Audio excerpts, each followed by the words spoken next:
Lecture dédiée à ma tante Chantal. Le Montreuilois, numéro 216, du 5 au 22 mars 2026.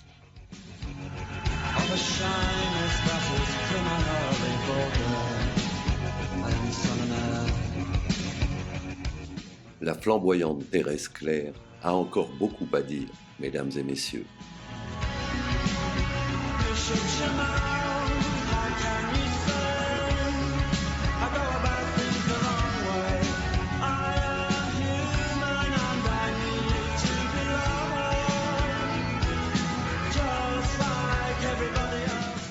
Dix ans après sa disparition, une question se pose.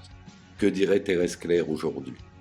Grâce à des courriers et documents inédits, conservés dans les archives de la Maison des Femmes qu'elle a fondée et qui portent son nom, le Montreuilois a retrouvé intacte la voix de la militante féministe. Son propos n'a rien perdu de sa charge subversive.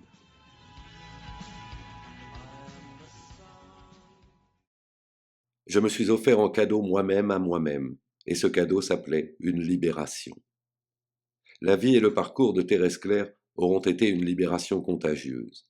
Élevée dans la foi, mariée à 20 ans, mère de 4 enfants, elle mène une existence bourgeoise et ennuyeuse, jusqu'à ce que les germes de la Révolution poussent en elle.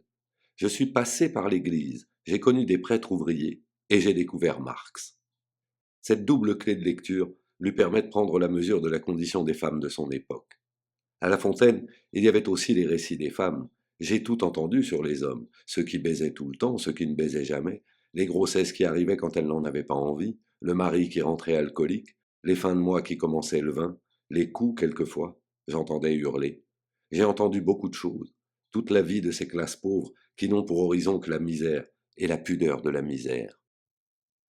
Bourgeoise, catho, mariée, puis libre.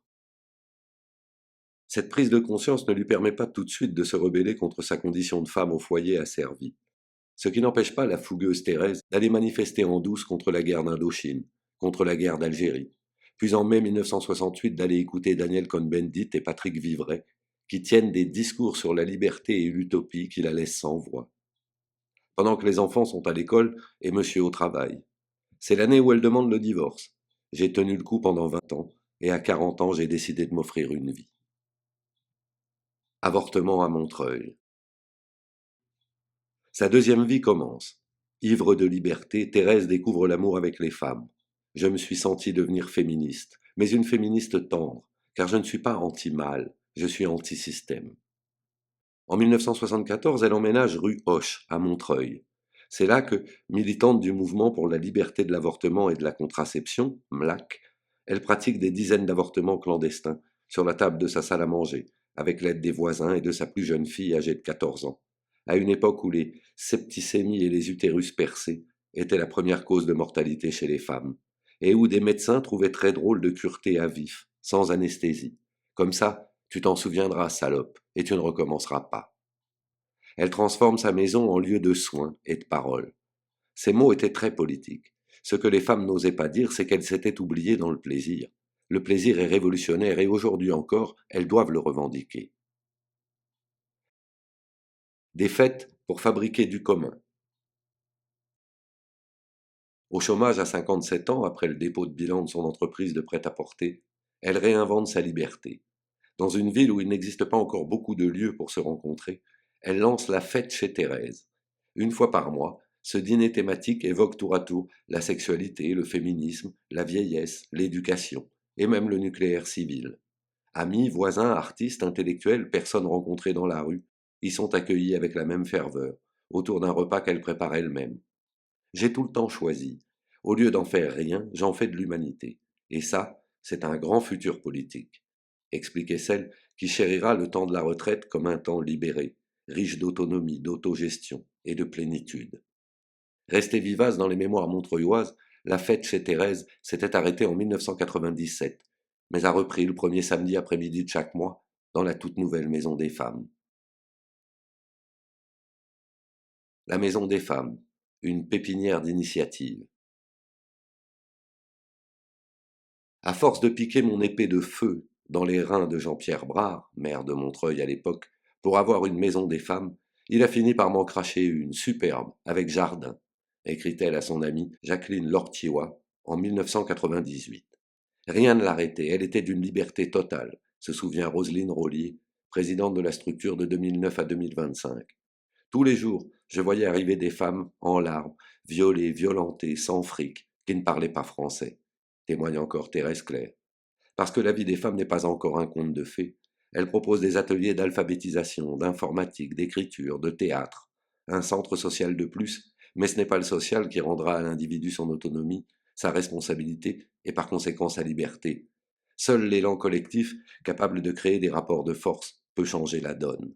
Thérèse rêve toujours d'un lieu pour élaborer des projets de lutte et des résistances, organiser des collectifs pour les faire aboutir et faire évoluer une société machiste. Vieillir en subversion.